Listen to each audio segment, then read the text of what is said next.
குழந்தைகளா, குழந்தைகளினுடைய உள்ளங்களா, ஜெபமா, செயலா? நாம் எப்பொழுது குழந்தை உள்ளம் கொண்ட மக்களாக வாழப்போகிறோம்? இயேசுவின் நெஞ்சத்திற்கு நெருக்கமானவர்களே, குழந்தை என்றால் என்ன?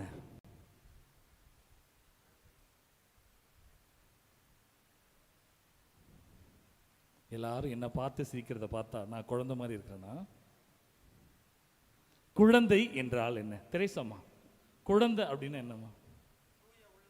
தூய உள்ளம் இல்லையா? வேற நினைச்சு பாருங்க, உங்களுடைய வீட்டிற்கு ஒரு புதிய வரவு, ஒரு குழந்தை வருகிறது என்றால் உங்களுடைய உள்ளத்திற்கும் உங்களுடைய குடும்பத்திற்கும் மகிழ்ச்சி இருக்குமா இருக்காதா? இருக்குமா? பாருங்க, அதுதான். ஏனென்றால் குழந்ை என்றாலே அழகு, குழந்தை என்றாலே மகிழ்ச்சி, குழந்தை என்றாலே சந்தோஷம். Praise Lord. அதுதான் இன்றைய நாளிலே குழந்தையை ஆண்டவர் கூறுகிறார் என்றால், இந்த குழந்தைக்கு 2 குணங்களை நாம் அழகாக பார்க்கின்றோம். முதல் குணம், அந்த குழந்தைக்கு தாய் தந்தை தான் எல்லாம். Total trust in the parents. கரெக்ட்டுங்களா? முழுமையாக அந்த குழந்தை நம்புவது அந்த பெற்றோர்களை மட்டும்தான். இரண்டாவது, பெற்றோர்கள் என்ன சொல்கிறார்களோ அதை மட்டும்தான் குழந்தை கேட்கும். குழந்தை கொஞ்சம் பெருசு இல்லை, சின்ன குழந்தை. பார்த்தீங்கன்னா நேற்றைய நாளிலே ஒரு குடும்பம் சிறப்பாக அன்னை மரியாளையிடம் ஜெபிப்பதற்காக வந்திருந்தார்கள். அப்போ அந்த குழந்தை வந்து உட்கார்ந்தோடனே ஒரு சாக்லேட் எடுத்து கொடுத்தேன். உடனே அவங்க அந்த குழந்தை ஊனுச்சு.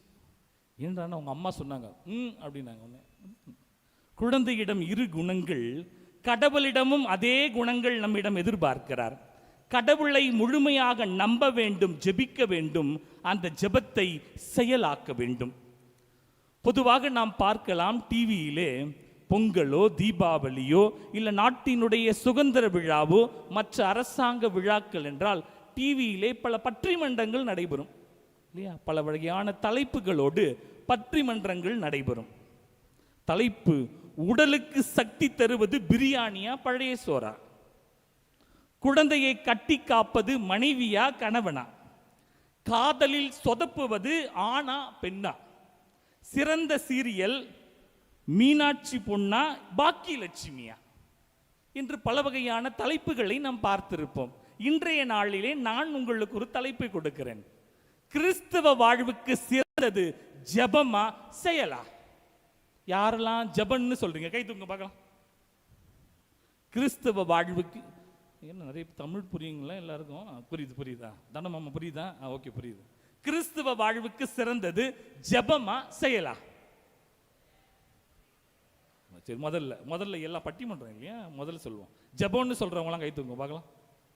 1. செயல்னு சொல்றவங்களாம் கை தூங்க பார்க்கலாம்.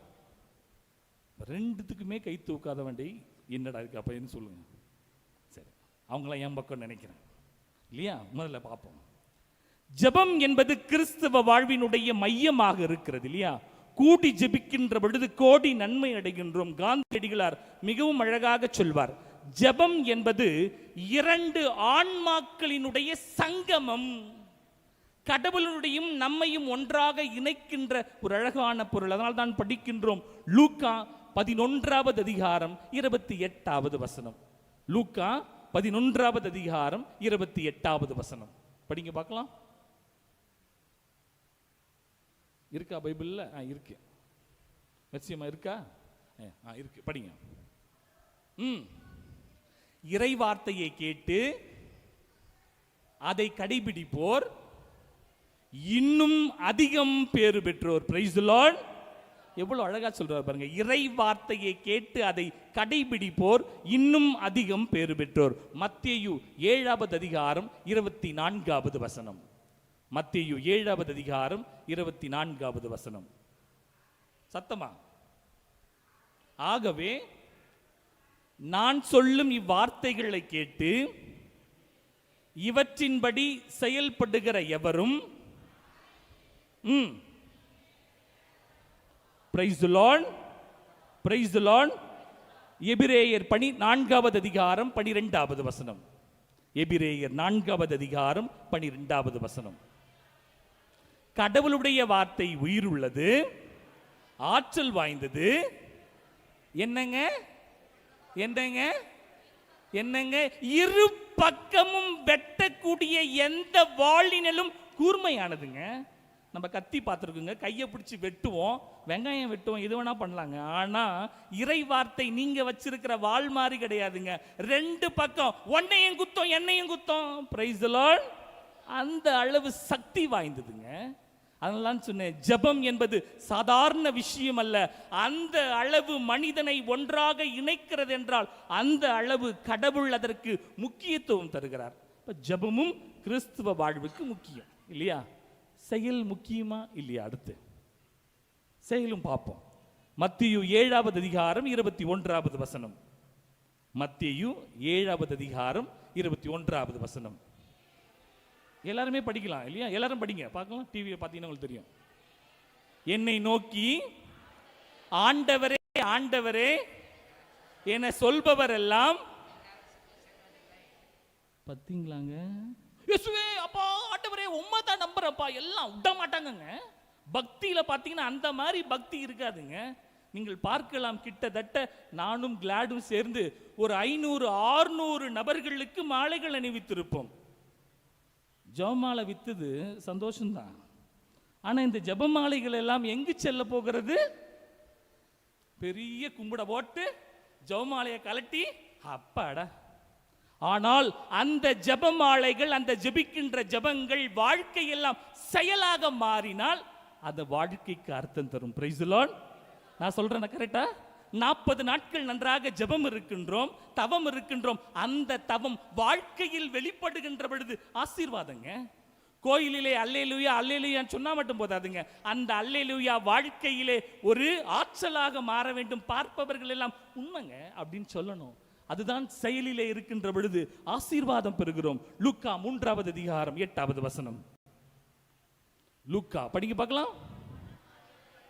மனம் மாறியவர்கள் என்பதை அதற்கேற்ற செயல்களால் காட்டுங்கள். ஆபிரகாம் எங்களுக்கு தந்தை என உள்ளத்தில் சொல்ல தொடங்காதீர்கள்.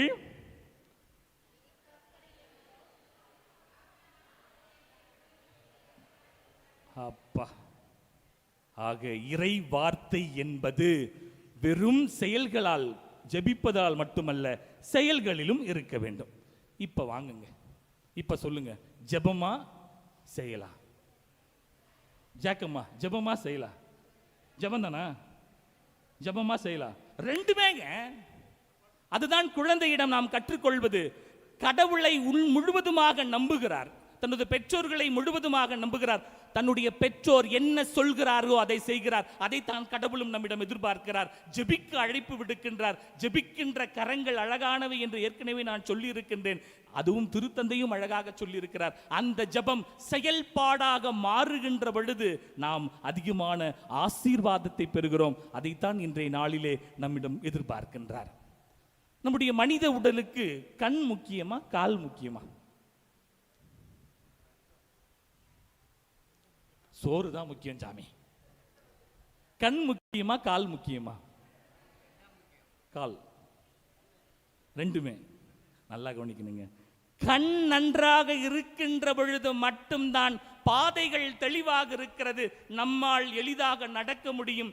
கண் சரியில்லை என்றால் பிறரினுடைய உதவியோடு, அதாவது சின்ன குச்சோடு தான் நம்ம நடந்து போக முடியும். அதுதான் கண் என்பது ஜெபம், பாதை என்பது கால்கள், நம்முடைய செயல்கள் என்பது கால்கள். நம்முடைய கண்கள் நன்றாக இருந்தால் நாம் நடக்கின்ற பாதையும் நன்றாக இருக்கும். அதைத்தான் ஆண்டவர் எதிர்பார்க்கின்றார். அதைத்தான் நம்முடைய விவிலியத்திலும் ஒரு 2 நபர்கள் இருக்கிறார்கள், சிறந்த எடுத்துக்காட்டு. ஒரு மாசத்துக்கு முன்னால சொன்னேன் அந்த 2 பேரை பத்தி. சிறந்த எடுத்துக்காட்டு 2 பேர் இருக்காங்க இந்த ஜெபத்திற்கும் செயலுக்கும்.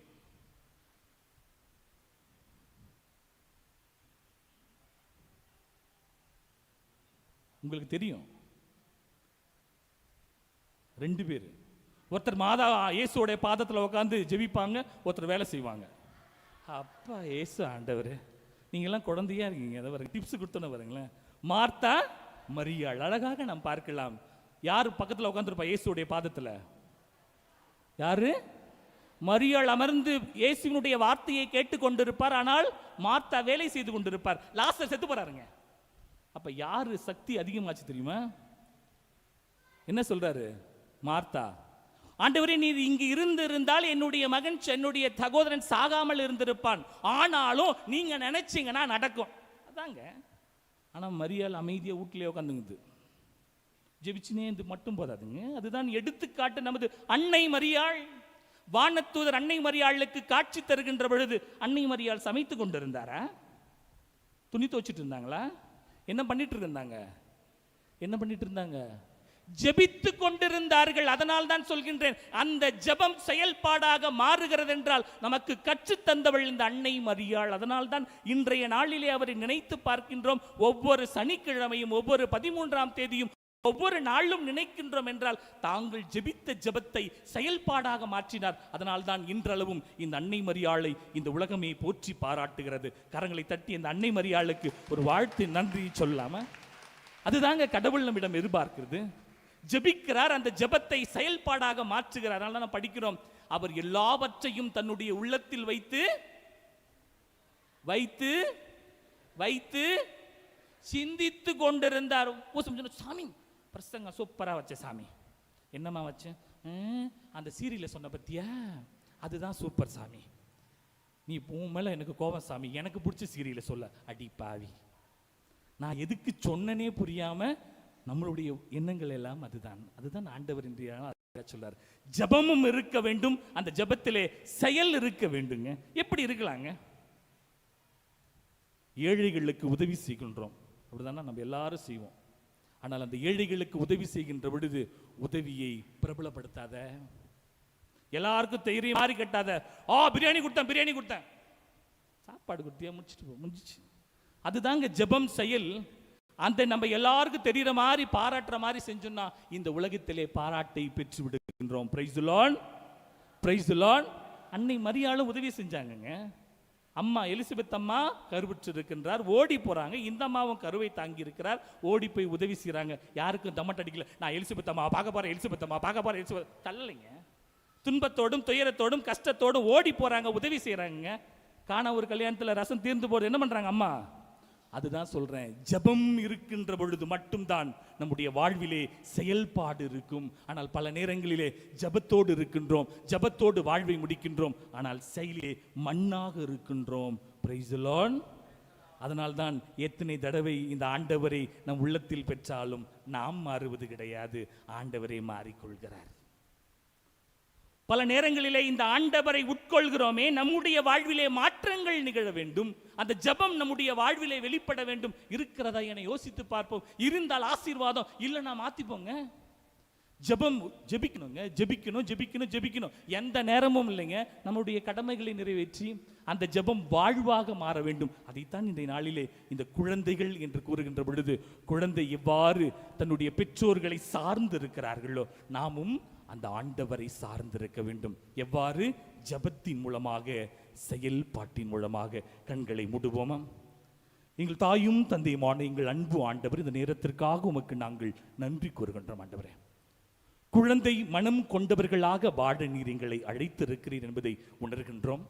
அந்த குழந்தைகள் எவ்வாறு தங்களுடைய பெற்றோர்களை முழுமையாக சார்ந்திருக்கின்றார்களோ அதே போல நாங்களும் உம்மை சார்ந்து ஜெபத்தோடும் செயலோடும் எங்களுடைய வாழ்வை வாழ்வாக்க ஜெபிக்கிறோம். ஆண்டவரே, நீர் தாமே எங்களை தொடும், எங்களுடைய ஜெப வாழ்வு ஒரு செயல் உள்ள வாழ்வாக மாறவும், உம்முடைய பிள்ளைகளாக நாங்கள் வாழவும் அருள் புரியும் என ஜெபிப்போம்.